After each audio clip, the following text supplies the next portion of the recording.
அனைவருக்கும் வணக்கம். மு. ஜெகதீஷ் சந்தர், திருவள்ளூர் பாராளுமன்ற நாம் தமிழர் வேட்பாளர். இப்போ உங்களுடைய தேர்தல் பணிலாம் எந்த அளவுக்கு இருந்தது?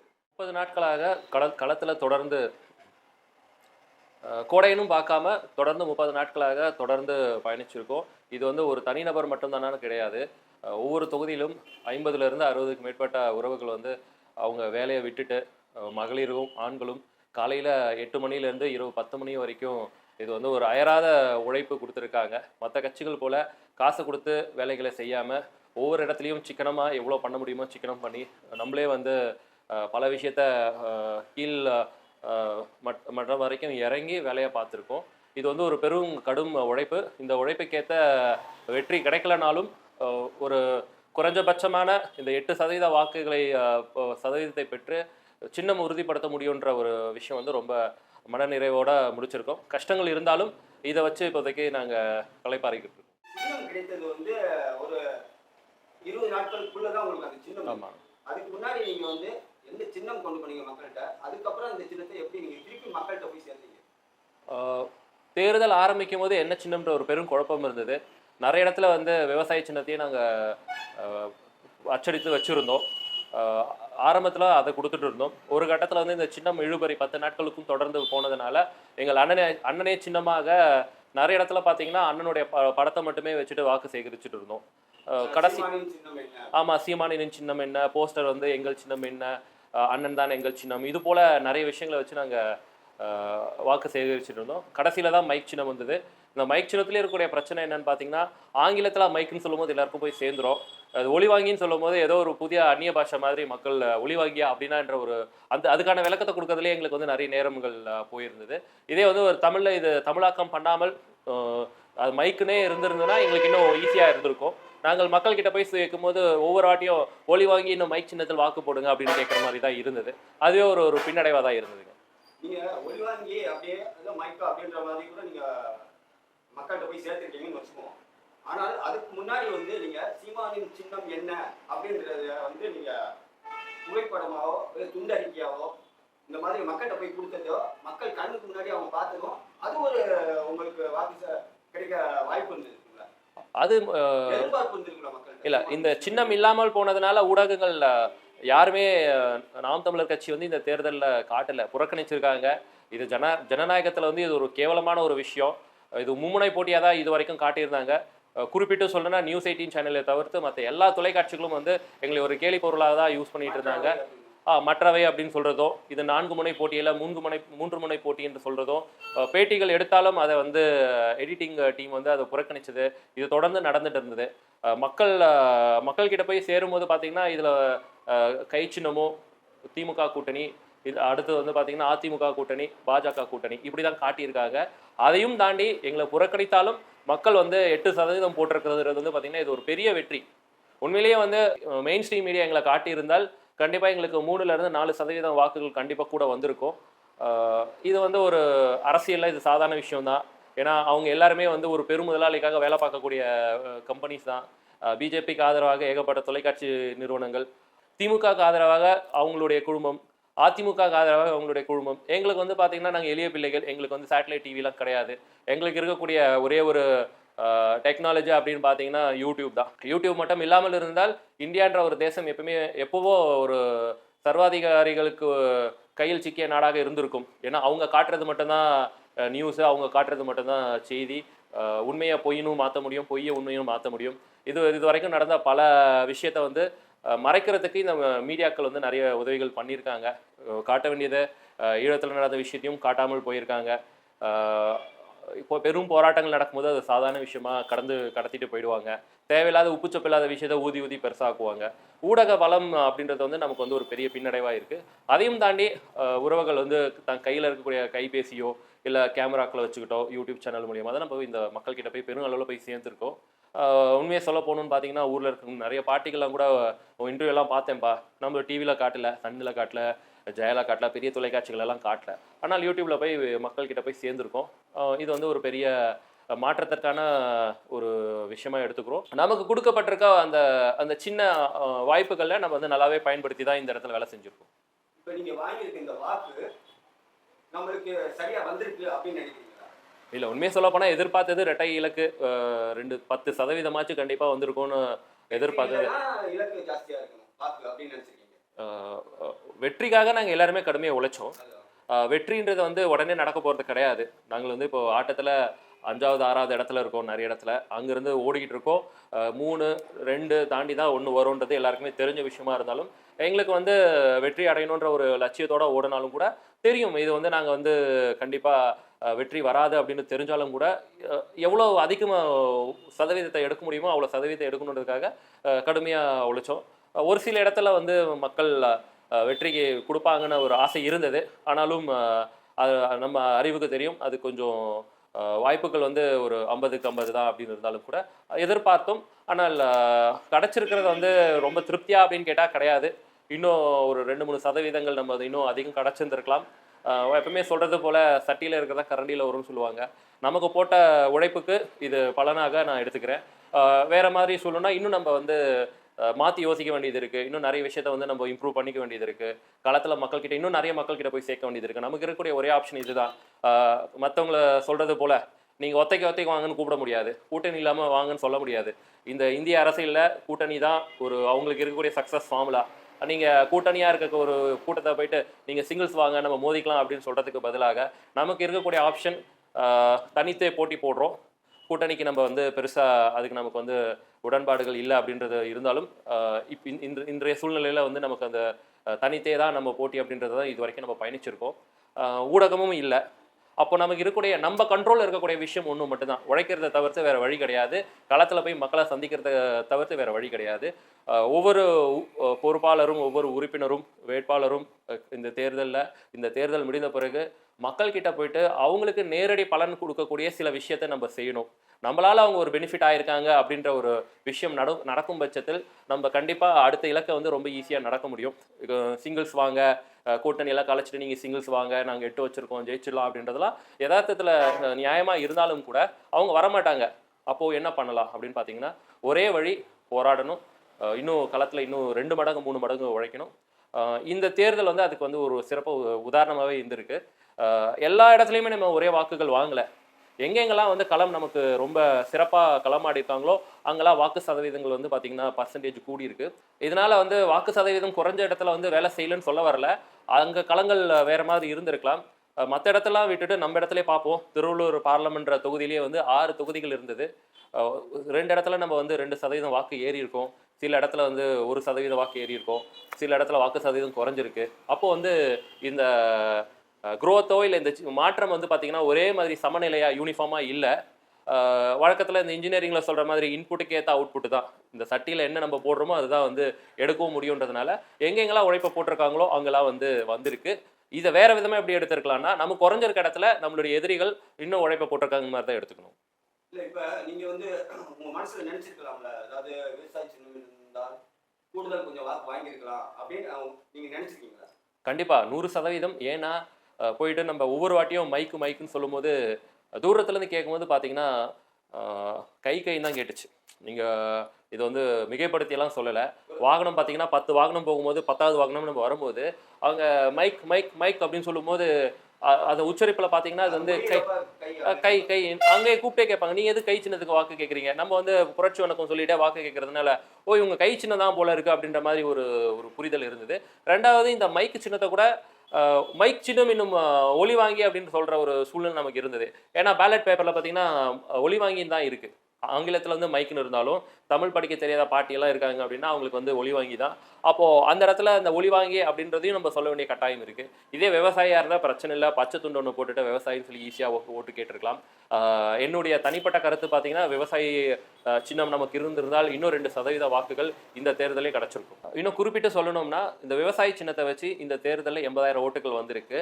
அவங்களுக்கு பெருசாக அரசியல் அமைப்பு ஒரு கட்டமைப்பு எதுவுமே கிடையாது. சுயேட்சை வேட்பாளர்கள் தான். இந்த சுயேட்சை வேட்பாளர்களுக்கு 4,000-5,000 வாக்குகள் வந்திருக்குன்றது வந்து பார்த்திங்கன்னா, இது வந்து அவங்களுக்காக விழுந்தது கிடையாது, அந்த சின்னத்துக்காக விழுந்தது தான்.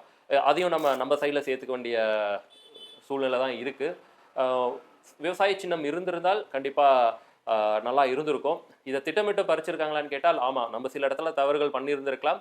ஆனாலும் இந்த ஜனநாயகத்தில் தப்பு நம்ம சைடில் பண்ணிட்டோன்றதுக்காக தண்டனை வந்து இப்படி தான் இருக்கணும் அப்படின்ற சட்டம் கிடையாது. வாய்ப்புகள் கொடுத்துருக்கலாம், நமக்கு கொடுத்துருக்கலாம். ஆனால் அரசியலில் வந்து இப்படி இருக்குன்றது தெரிஞ்ச விஷயம் தான்.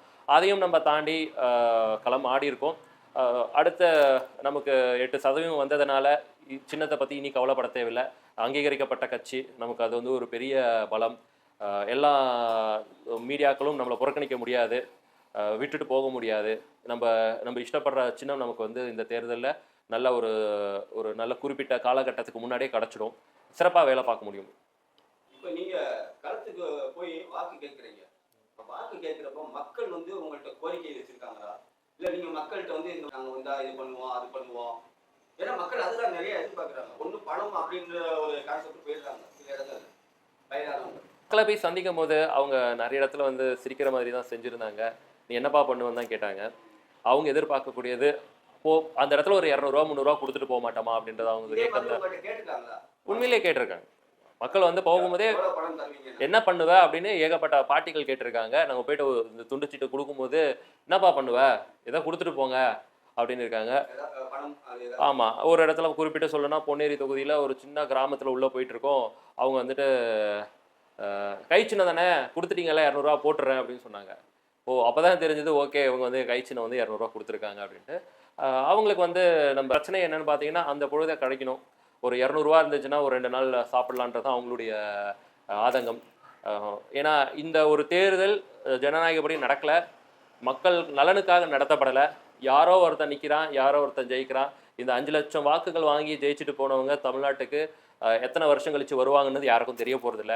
அண்ணன் வரைக்கும் எனக்கு வந்து 1000 கொடுக்குறியா 2000 கொடுக்குறியா, நீ நல்லவன்பா நான் உனக்கு ஓட்டு போட்டுறேன் அப்படின்ற ஒரு மனநிலையில் தான் மக்கள் இருக்காங்க.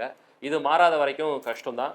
மற்றபடி இளைஞர்கள் மட்டும் சந்திக்கும் போது அவங்க வந்து அண்ணா எப்படியாச்சும் வேலை வேணும், ஏதாச்சும் ஒரு நல்ல வேலையெல்லாம் வாங்கி கொடுங்க, நீங்கள் ஜெயிச்சு வந்தீங்கன்னா எங்களுக்கு இந்த கிராமங்களில் வேலை வாய்ப்பு வந்து உயர்த்தி கொடுங்க, இந்த மாதிரி இந்த கோரிக்கையை தான் அதிகமாக வச்சுருந்தாங்க. ஏன்னா ஒரு 500 அன்னைய பிரச்சனையை மட்டும் தான் முடிக்கும். இதே ஒரு வேலை இருக்குது அப்படின்னு பார்த்தீங்கன்னா லைஃப் டைம் செட்டில்மெண்ட் தான். நீங்கள் ஒரு பிளாங்க் செக் எழுதி கொடுத்த மாதிரி தான். அவங்களுக்கு மாதம் 20,000 சம்பளம் வரும். அவங்க கௌரவமாக ஒரு வாழ்க்கையை நடத்திட்டு போயிடலாம். அவங்க எதிர்பார்க்கக்கூடியது ஒரு படிச்சுட்டா முன்னுக்கு வந்துடலான்றது தான் எல்லாரும் சொல்லக்கூடிய ஒரு விஷயம். படிச்சுட்டும் வேலை கிடைக்காம இருக்குது. படித்த எல்லாருக்கும் வேலை கிடைச்சிடுமான்னா கண்டிப்பாக கிடைக்கும். இதை வந்து அவங்களுக்கு அந்த படிப்புக்கும் இந்த வேலைக்கும் நடுவில் இருக்கக்கூடிய அந்த கேப் இருக்கு இல்லையா, இந்த அவங்களுடைய தனித்திறன்களை வந்து மேம்படுத்தி கண்டிப்பாக படிக்காதவங்க கூட பார்த்தீங்கன்னா பானிபூரி விற்று தமிழ்நாட்டில் பல லட்சங்கள் சம்பாதிக்கிறாங்க. அப்போது இவங்களுக்கு வந்து எங்கே போகணும், எந்த வழியில் போகணுன்றதுக்கான அந்த வழிகாட்டல் இல்லாமல் தான் நிற்கிறாங்க. அதுவும் கிராமப்புறங்கள்லாம் பார்த்தீங்கன்னா ரொம்ப இயல்பாக இது வந்து இருக்குது. ஒரு படிச்சுட்ட பிறகு என்ன பண்ணணுன்றது தெரியாமல் இருக்காங்க.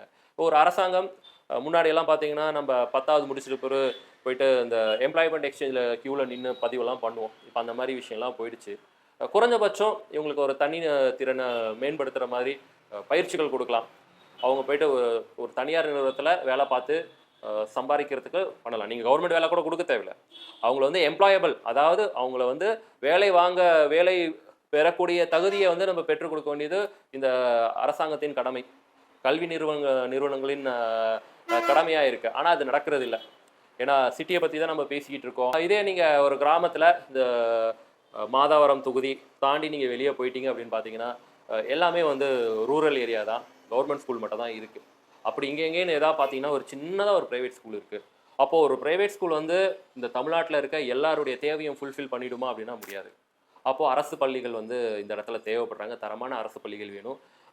அந்தந்த கிராமங்களில் ஒரு நல்ல கல்லூரிகள், வேலைவாய்ப்பு கொடுக்குற மாதிரி தனித்திறன்களை இது பண்ணுற போல் எல்லாம் இன்ஜினியரிங் படித்தோம், எல்லாம் ஆர்ட்ஸ் அண்ட் சயின்ஸ் படித்தோன்றதுக்கு இல்லாமல் வேலையை பெற்றுத்தர மாதிரியான கல்விகளை வந்து நம்ம கொடுக்கணும்.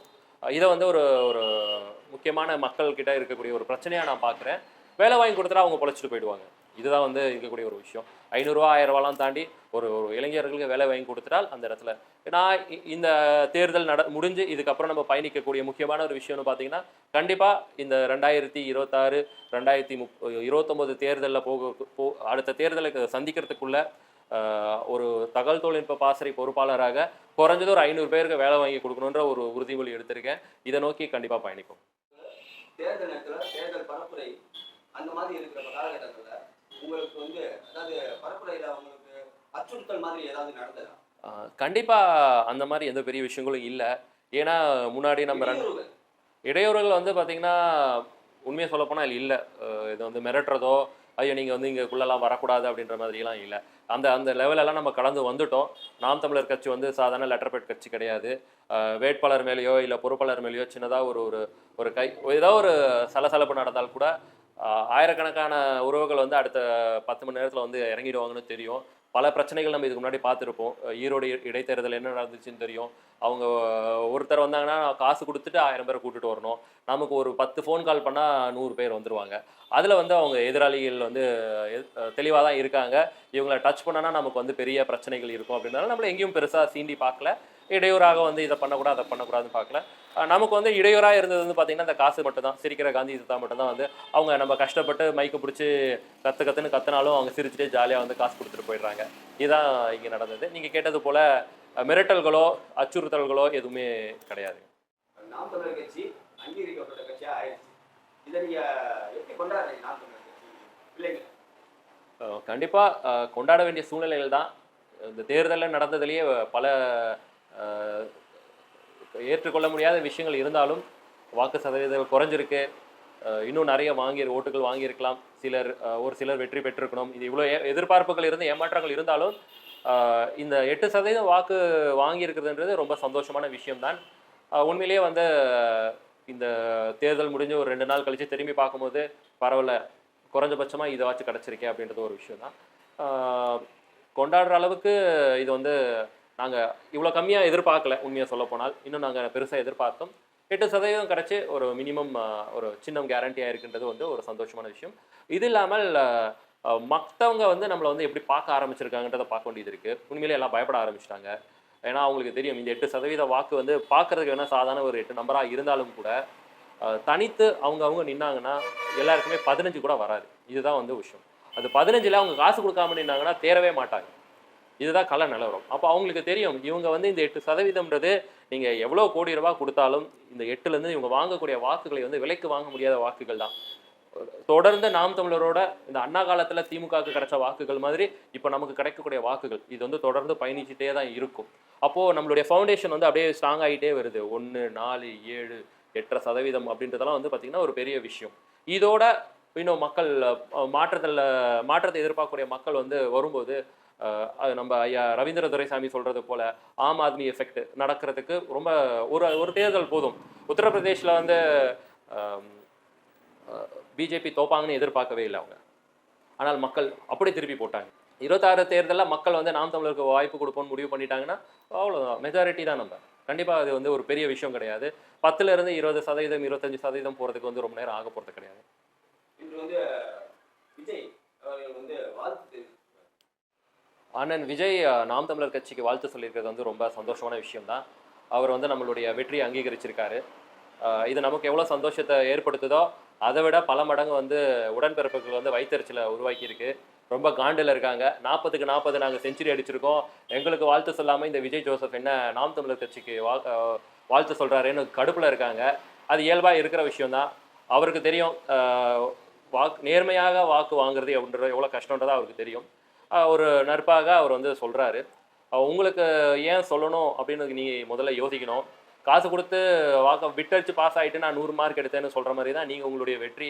இந்த தமிழ்நாட்டில் தேர்தல் முடிஞ்சு 40க்கு 40 திமுக கூட்டணி எடுத்திருந்தாலும், அதாவது திமுக கூட்டணிகள் எடுத்திருந்தாலும், அது வந்து ஒரு பெரிய விஷயமா பேசப்படலை. 8% வாங்கினா நாம் தமிழர் கட்சியை தான் பேசிக்கிட்டு இருக்காங்களேன்னு பலருக்கும் காண்டு.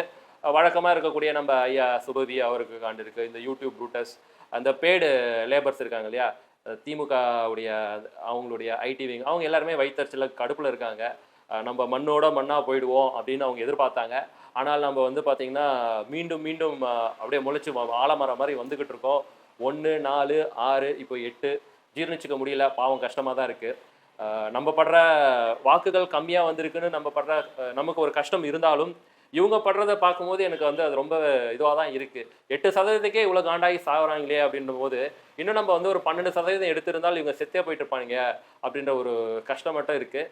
ஆனால் இந்த பயணம் இதோட நிற்க போகிறதில்ல. 26 இன்னும் ரொம்ப நாட்கள் இல்லை. இது கொஞ்ச நேரம் தான், 2 வருஷம் ஓடி போயிடும். இதை விட பல மடங்குகள் வாக்குகளை வாங்கி கண்டிப்பாக நான் வந்து இந்த கோட்டையை அடையிறதுக்கான எல்லா விதமான வேலைகளும் நாங்கள் செய்வோம். இளைஞர் பட்டாளம் எங்கள் பின்னாடி தான் இருக்குது. அது வந்து எல்லாரும் இந்த இடத்துல அதை புரிஞ்சுட்டாங்க. இதில் ரொம்ப சிறப்பான விஷயம் என்னன்னு பார்த்தீங்கன்னா 280 MP வச்சுருக்காங்க. அவங்க ஆட்சி அமைக்க போகிறாங்க. அவங்களுக்கு கிடைக்காத ஒரு சந்தோஷம், 40க்கு 40 வாங்கி நீங்கள் 40 சீட்டு கொடுத்துட்டால் நாங்கள் இந்தியாவே மாற்றிடும்னு சொல்லிட்டு களமிறங்கிய திமுக அணிக்கு கிடைக்காத ஒரு சந்தோஷம், வெறும் 8% வாக்குகளை வாங்கி நாங்களெல்லாம் ரொம்ப சந்தோஷமாக இருக்கோம். அதை விட இந்த 8% வாக்குகள் வாங்கினதுனால இந்த உடன்பிறப்புகள் கதறதை பார்க்கும்போது எங்களுக்கு அதை விட இன்னும் பயங்கர சந்தோஷம் வருது. இது வந்து இன்னும் தொடரும். எங்களை சவாலாகவும் ஏளனமாகவும் பேசிய அனைத்து உடன்பிறப்புகளும் வந்து பார்த்தீங்கன்னா இப்போ பயங்கர வைத்தறிச்சலில் இருக்காங்க. அவங்க இது மட்டும் இல்லை, இன்னும் மீண்டும் தொடர்ந்து எங்களுடைய பயணம் வந்து ஏறுமுகத்தில் தான் இருக்கும். அதை நீங்கள் பார்த்து கடுப்பாவீங்க. ஐயா சுபவி அவர்களுக்கும் யூடியூப் போராளிகள் ஏகப்பட்ட திராவிட போராளிகள் இருக்காங்க. அவங்க எல்லாருமே வந்து பயங்கர கடுப்பில் இருக்காங்க. 40 வாங்கிய நம்மளால் சந்தோஷப்பட முடியல. இவங்க வந்து இவ்வளோ சந்தோஷமாக இருக்காங்களே, சவால்லாம் வேற விட்டாங்க. நீங்கள் போன வாட்டி வாங்கினதை விட இந்த வாட்டி 1% எக்ஸ்ட்ரா வாங்கிடுங்க, 1 ஓட்டு எக்ஸ்ட்ரா வாங்கிடுங்க, நாங்கள் அப்படியே சரண்டர் ஆயிடும்லாம் சொன்னாங்க. அவங்களாம் பாவம் ரொம்ப கஷ்டத்தில் இருக்காங்க. பரவாயில்ல, இதெல்லாம் பார்க்கும்போது எங்களுக்கு வந்து உண்மையிலேயே இவங்க கதறதே எங்களுக்கு ரொம்ப உற்சாகத்தை கொடுக்குது. இந்த 8க்கே இவங்க இவ்வளோ கதறாங்கன்னா நாங்கள் இன்னும் 12% வாங்கி 50 லட்சம் வாக்குகள்லாம் வாங்கியிருந்தோன்னா பயனெல்லாம் செத்தே போயிருப்பாளுங்க. இதை கொஞ்சம் தவற விட்டமேனு ஒரு வருத்தம் இருக்குது. கண்டிப்பாக வர 26ல் இதை விட இன்னும் சிறப்பாக செயல்பட்டு உறவுகள் எல்லாம் ஒற்றுமையாக செயல்பட்டு இன்னும் ஊராக தெருவாக போய் களம் இறங்கி நல்ல வாக்குகளை வாங்குவோம். அதற்கான பயணம் தேர்தல் 2026 இருந்தாலும் இப்போத்துலேருந்தே நாங்கள் வந்து ஆரம்பிக்கிறோம். திமுக கட்சியுடைய பிரதான எதிரியாக நாங்கள் ஏற்கனவே ஆகிட்டோம். 26 தேர்தலில் திமுகவா நாம் தமிழராக தான் கண்டிப்பாக இருக்கும். அதற்கான வேலையை நாங்கள் ஆரம்பிப்போம். எங்கள் வளர்ச்சியை பார்த்து இந்த உடன்பிறப்புகள் கதறிட்டே இருங்க. நாங்கள் எங்கள் வேலையை பார்த்துட்டு நாங்கள் பாட்டு தொடர்ந்து பயணிச்சுட்டே இருக்கோம். வெற்றியை நோக்கி நாங்கள் போகிறோம். நீங்கள் கதறிட்டே இருங்க. தமிழக காங்கிரஸ் தலைவர் செல்வப்பிரந்தகை சொல்லியிருக்காரு, இளைஞர்கள் சீமானுக்கு வாக்களிப்பது ஆபத்தானது அப்படின்னு சொல்லியிருக்காரு. நேற்று வந்து தமிழிசை அவங்களும் சொல்லியிருக்காங்க, சீமான் அவங்களுக்கு வாக்களிப்பது வந்து ஆபத்தானது அப்படின்னு சொல்லியிருக்காங்க. ஐயா செல்வ பெருந்தகைக்கு வந்து நன்றி சொல்ல வேண்டியது இருக்குது. ஏன்னா அவரே வந்து அஃபிஷியலாக ஒத்துக்கிறாரு. நாம் தமிழர் கட்சிக்கு இளைஞர் பட்டாளம் வந்து பெரும் ஆதரவு கொடுத்துருக்காருன்றதை அவர் வாயிலேயே ஒத்துக்கிறாருங்க. இங்கே நாம் தமிழர் கட்சிக்காக இங்கே இளைஞர்கள் எதற்காக வராங்கன்னு பார்க்க வேண்டியது இருக்குது. மற்ற கட்சிகள் போல் சாராயத்துக்காக வரல, 500 ரூபாவும் பிரியாணிக்காகவும் வரல, இல்லை இந்த கவர்ச்சி நடனம் காவாலியா டான்ஸ் போட்டு நாங்கள் ஆட்டம் போட்டெல்லாம் நாங்கள் ஆட்களை சேர்க்கலை. இங்கே எதற்காக வராங்கன்னா 20லேருந்து 25 வயது, அதாவது நீங்கள் ஓட்டு போடலான்னு சொல்லக்கூடிய ஒரு மேஜர் தான் நம்ம கட்சிக்கு வராங்க. அவங்களுக்கு வந்து அவங்களுக்குனே சுயமாக யோசிக்கக்கூடிய திறன் இருக்குது. அண்ணன் பேசுகிறாரு, கடந்த 14 வருஷமாக பேசுகிறாரு. இதை பார்க்குறாங்க. நீங்கள் கடந்த 50 ஆண்டுகளாக என்ன கலாவணித்தனம் பண்ணீங்கன்னு பார்க்குறாங்க. இதை ரெண்டுத்தையும் கம்பேர் பண்ணி பார்த்துட்டு அண்ணனை வந்து பின்தொடர்ந்து வராங்க. இதுதான் உண்மை.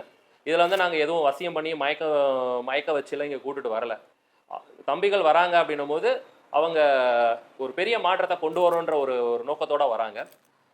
இதுதான் வந்து உண்மை. இதே காங்கிரஸ்க்கு ஏன் வரக்கூடாதுன்றதை யோசிச்சு பார்த்தீங்கன்னு வச்சுக்கோங்களேன். என்னுடைய முதல் ஓட்டு காங்கிரஸ்க்கு தான் நான் போட்டேன்.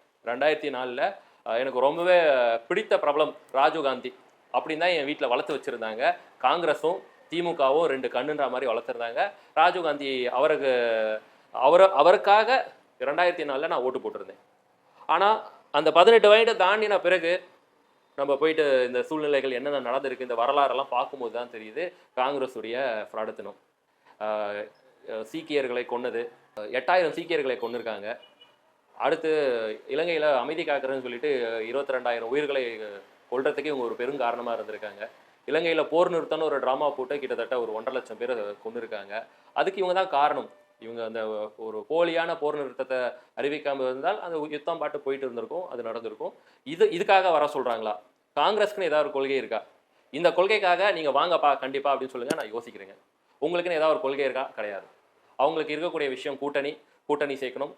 எந்த கட்சி உங்களை ஓட விட்டு தோக்கடிச்சு இந்த அரசியலேருந்து உங்களை வந்து மட்டுப்படுத்தி கீழே தள்ளினாங்களோ அவங்களோடையே வந்து திரும்ப வேறு வழி இல்லாமல் சொரணை இல்லாமல் நீங்கள் வந்து கூட்டணி வச்சு ஜெயிச்சுட்டு இருக்கீங்க. அது உங்களுக்கு வேணும்னா பெருமையாக இருக்கலாம். இந்த மாதிரி ஒரு கேவலமான சூழ்நிலையில் நாங்கள் இருக்க மாட்டோம். காங்கிரஸோட கூட்டணி வச்சு தான் நாம் தமிழர் கட்சி சேர்க்கணும்னு தான் நான் வணக்கம் நன்றி வணக்கம் சொல்லிட்டு போயிடுவேன். இல்லை திமுகவோட கூட்டணி வச்சு தான் இந்த கட்சியை வளர்க்கணுன்ற ஒரு சூழ்நிலை இருந்ததா? அதே தான். அன்றைக்கே வந்து அண்ணன் அப்படி அறிவிக்கிறார் மாட்டார். அப்படி அறிவிச்சார்னா கண்டிப்பாக இங்கே இருக்கக்கூடிய இளைஞர்கள் போயிடுவாங்க. அண்ணனுக்கு தெரியும் இந்த தம்பிகள் எதற்காக வந்திருக்காங்கன்னு தெரியும், கொள்கைக்காக வந்திருக்காங்க. சமரசம் இல்லாமல் இந்த 14 வருஷங்கள் அண்ணன் வந்து இந்த களத்தில் நின்று இருக்கார். இந்த இந்திய அரசியலில் யாராச்சும் 14 மாதமாச்சு ஒரே ஒரு விஷயத்த தொடர்ந்து பேசியிருக்காங்களா? கருப்பு கொடி பிடிப்பாங்க, வெள்ளை கொடி பிடிப்பாங்க, நீட்டு வேணும்னுவாங்க, வேணான்னுவாங்க, செங்கல் எடுத்துகிட்டு செங்கல் சைக்கோ மாதிரி சுற்றிட்டு இருப்பாங்க, மாற்றி மாற்றி பேசுவாங்க. இங்கே அப்படி கிடையாது. கட்சியில் 2016 நான் சேரும்போது என்ன கொள்கை இருந்ததோ அதில் எந்த மாற்றமும் இல்லாமல் போயிட்டுருக்கு. இதனால தான் இளைஞர்கள் வராங்க, இன்னமும் வருவாங்க. நீங்கள் வயிறு பத்தி எரியிற அளவுக்கு வருவாங்க. முன்னாடி சொன்னது போல் இது ஒரு பக்கத்தில் இந்த கூட்டம் குறையும், இந்த கூட்டம் கூடும்.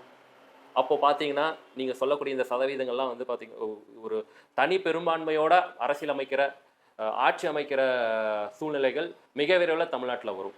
இதுக்காக தான் இவங்க பயப்படுறாங்க. இப்படியே போச்சுன்னா நம்ம என்ன பண்ண முடியும்? இந்த 500 ரூபா கொடுத்து 1000 ரூபா கொடுத்து இளைஞர்களை வந்து திசை திருப்ப முடியாது.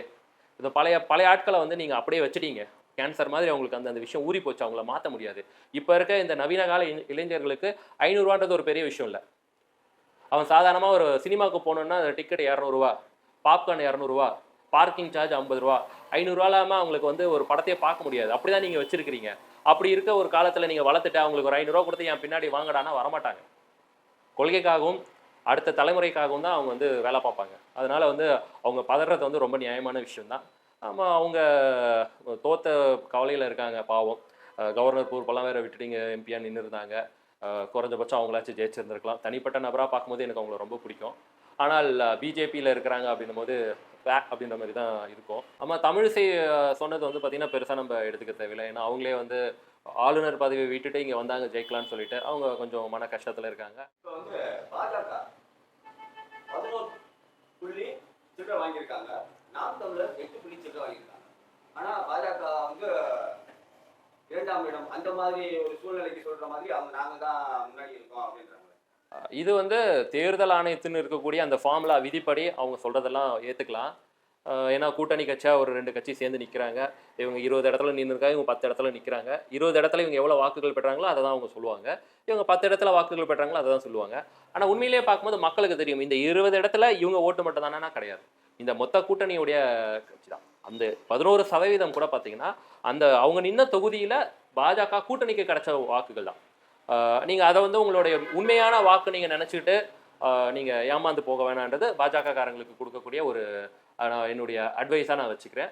நீங்கள் வந்து எங்களையும் உங்களையும் கம்பேர் பண்ண வேணாம். ஏன்னா நாங்கள் தனித்து 8% வாங்கிட்டு இருக்கோம். நீங்கள் வந்து கூட்டணிக்கு போயிட்டுருக்கீங்க. கூட்டணியாக பார்க்கும்போது இந்த வாக்குகள் 11ன்றது ஓகே.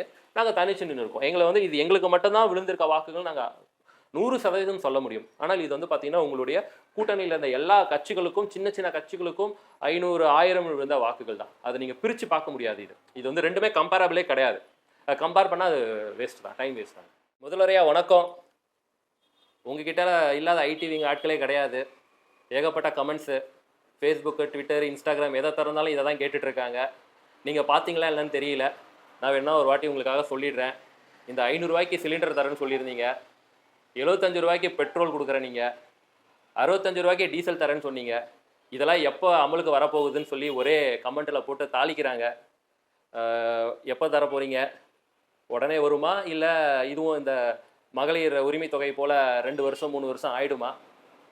கொஞ்சம் பார்த்து மக்களுக்கு செய்யுங்கய்யா. உங்களுக்காக ஓட்டு போட்ட மக்களை கொஞ்சம் பார்த்து கவனிச்சிடுங்க. செய்யுங்க, செஞ்சு விட்டுறாதீங்கய்யா. மக்களுக்கு ஏதாவது கருத்து சொல்லணும்னு மக்களுக்கு வந்து இந்த தேர்தல் என்பது சாதாரண ஒரு விஷயம் கிடையாது. ஒரு பெரும் புரட்சிக்கான ஒரு ஒரு ஒரு ஆயுதம். உங்களுக்கு கொடுக்கப்பட்டிருக்க இந்த ஒரு தோட்டா இதை வச்சு நீங்கள் வந்து தாராளமாக பெரும் புரட்சியை ஏற்படுத்தலாம். ஒவ்வொரு வாட்டியும் வாக்கு போடும்போது யோசித்து யாருக்கு போடணுன்றதை யோசித்து நிதானமாக யோசித்து போட்டால் மாற்றம் வரும். ஆனால் தொடர்ந்து இந்த 500 ரூபாய்க்காகவும் காசுக்காகவும் மதத்துக்காகவும் ஜாதிக்காகவும் ஓட்டு போடுறதுனால 10 பைசா பிரயோஜனம் இல்லை. கடந்த 10 ஆண்டுகளாக யாருக்கு நீங்கள் போட்டிங்களோ அவங்க என்ன பண்ணாங்கன்னு யோசிச்சு பாருங்கள். இதில் இருக்கக்கூடிய ஒரு பெரும் பித்தலாட்டம் என்னென்னா, நாங்கள் வந்து ஆட்சிக்கு வந்தால் நாங்கள் வந்து இந்த மாற்றத்தை செஞ்சிடுவோம்னு சொல்கிறாங்க. 20 வருஷமா 30 வருஷமா நீங்கள் ஆட்சியில் இருந்தீங்களே, நீங்கள் என்ன செஞ்சீங்கன்னு ஏன் கேட்க மாட்டேறீங்கன்னு தெரியல. இதை வந்து மக்கள் யோசிச்சு பார்க்கணும். வெறும் 500 ரூபான்றது ஒரு சாதாரண அற்ப காசு தான். அதற்காக உங்கள் வாக்குகளை போடாமல் களத்தில் இருக்கக்கூடிய எங்களை போல இளைய பிள்ளைகளுக்கு நீங்கள் வாய்ப்பு கொடுக்கணும். நாங்கள் வந்து இந்த வளத்தை திருடத்துக்காக வரல, வேற வேலை வெட்டி இல்லாமல் எங்களுக்கு பிழைக்க வேற இடம் இல்லாமல் நாங்கள் வரல. தேர்தல் வெற்றின்றது அதிமுக திமுக புதுசு கிடையாது. அவங்க பல வாக்குறுதிகளை கொடுத்து தான், பொய்யான வாக்குறுதிகளை கொடுத்து தேர்தலை ஜெயிக்கிறாங்க. ஜெயிச்ச பின்பு மக்களை கண்டுக்கிறதே கிடையாது. வெறும் 500 ரூபாய்க்காக நம்ம ஓட்டை போட்டுட்டு அவங்க என்ன செய்வாங்க, அடுத்த 5 ஆண்டு என்ன செய்ய போறாங்கன்றதே நம்ம யோசிச்சுட்டு இருக்கோம். மக்கள் நலன் திட்டங்களை வந்து அவங்க யோசிக்க மாட்டாங்க. மக்கள் நீங்கள் யோசிக்கணும், சிந்திச்சு பார்க்கணும். இந்த 500 ரூபா உங்கள் வாழ்க்கையை மாற்றிடுமான்னா கண்டிப்பாக மாற்றாது. மக்களுக்கு தேவையான பல விஷயங்கள் இருக்குது. விலைவாசி உயர்வு இருக்குது, மக்களுக்கு தேவையான நலத்திட்டங்கள் இருக்குது. கல்வி, தரமான கல்வி வேணும், மருத்துவம் வேணும், குடிநீர் வேணும், இன்ஃப்ராஸ்ட்ரக்சர்னு சொல்லக்கூடிய கட்டமைப்பை வந்து கிராமங்களுக்கும் கொண்டு போய் சேர்க்கணும். இந்த மாதிரி விஷயங்கள்லாம் தான் தேவைப்படுது. வெறும் 500 ரூபா உங்கள் வாழ்க்கையை மாற்றாது. 60 ஆண்டுகளாக காங்கிரஸ் ஆண்டுட்டாங்க இந்த மண்ணை. திமுக அதிமுக மாற்றி 25 ஆண்டுகளுக்கு மேலே ஆண்டுட்டாங்க. அவங்க வந்து நாங்கள் வந்தான்னு சொல்லிட்டு இருக்காங்க. அவங்க இது வரைக்கும் வந்தபோது என்ன செஞ்சாங்கன்னு நீங்கள் யோசிச்சு பாருங்கள். இளைஞராகிய எங்களுக்கு நீங்கள் வாய்ப்பு கொடுங்க. இது வரைக்கும் மக்களுக்காகவும் நேர்மையாக இந்த களத்தில் போராடிட்டு இருக்க நாம் தமிழர் கட்சிக்கு நீங்கள் வந்து இந்த வாட்டி வாய்ப்பு கொடுக்கணும். நீங்கள் பலருக்கு கொடுத்துட்டீங்க. உங்களுக்காக நீங்கள் இது வரைக்கும் ஒரு தேர்வு பண்ணியிருக்கீங்க. அடுத்த தலைமுறைக்காக நீங்கள் யோசிச்சு பார்க்கும்போது இந்த மண்ணுக்காகவும் மக்களுக்காகவும் சுற்றுச்சூழலுக்காகவும் யாராச்சும் இங்கே இந்த இது வரைக்கும் மாண்ட கட்சிகள் வேலை செஞ்சுருக்காங்களா, செய்வாங்களான்னா கிடையாது. நாம் தமிழர் கட்சி மட்டும்தான் அடுத்த தலைமுறைக்காக ஒரு அரசியல் நகர்வை செஞ்சுட்டு இருக்கோம். நீங்கள் வந்து எங்களை அங்கீகரிக்கணும். இந்த 8% வாக்கு வந்து எங்களுக்கு ஒரு பெரும் அங்கீகாரமாக இருந்தாலும் போதாது. கண்டிப்பாக இது போதாது. இன்னும் நீங்கள் வந்து எங்களுக்கு பெரும் ஆதரவு கொடுக்கணும். இந்த 8 10 ஆகணும், 20 ஆகணும், 30 ஆகணும். நாங்கள் வந்து ஆட்சிக்கு வந்து கண்டிப்பாக ஐயா காமராஜர் கொடுத்த ஆட்சி போல இந்த மண்ணில் வந்து ஒரு நேர்மையான அரசியல் அமைச்சு மக்களுக்காக நல்ல திட்டங்களை கொண்டு வந்து உங்கள் காசை உங்களுக்கே எடுத்து கொடுக்குற இந்த திருட்டு திராவிட மாடல்கள் மாதிரி இல்லாமல் உங்கள் காசை எடுக்காமலே நீங்களே வச்சுக்கிட்டு வரக்கூடிய ஒரு திட்டத்தை நாங்கள் கொண்டு வருவோம். உதாரணம் சொல்லணும்னா விலைவாசியெல்லாம் ஏற்றுறாங்க. அதில் வந்து கவர்மெண்ட்டுக்கு சென்ட்ரல் டேக்ஸ் இருக்குது, ஸ்டேட் டேக்ஸ் இருக்குது. இந்த திமுக ஆட்சி நினைச்சால் பெட்ரோல் விலையை 20 ரூபா குறைக்க முடியும், டீசல் விலையை குறைக்க முடியும். ஆனாலும் அவங்க குறைக்க மாட்டாங்க. ஏன்னா அது அவங்களுக்கு தேவை. அதுதான் வரிப்பணம். அதை வச்சு தான் அவங்களுடைய வருமானத்தை அவங்க பெருக்கிக்கிறாங்க. ஆனால் நம்மக்கிட்ட வந்து பார்த்தீங்கன்னா பச்சையாக அது வந்து சென்ட்ரல் கவர்மெண்ட் குறைக்கணும் அப்படின்னு பச்சையாக போய் சொல்லுவாங்க. இதெல்லாம் வந்து மக்கள் நீங்கள் யோசிச்சு பார்க்கணும். மக்களுக்கு தேவை வந்து வெறும் அந்த காசா, நல்ல அரசாங்கமாக உங்களுக்கு என்ன தேவைன்றதை நீங்கள் யோசிச்சு பாருங்கள். கண்டிப்பாக நாம் தமிழர் கட்சி வந்து ஒரு நல்ல ஒரு மாற்றத்தை கொடுப்போம். அந்த உறுதியை நாங்கள் கொடுக்குறோம். எங்கள் பயணம் கண்டிப்பாக தொடரும். வரும் உள்ளாட்சி தேர்தலில் நாங்கள் பயணிப்போம். எங்களுக்கு நீங்கள் ஆதரவு கொடுங்க.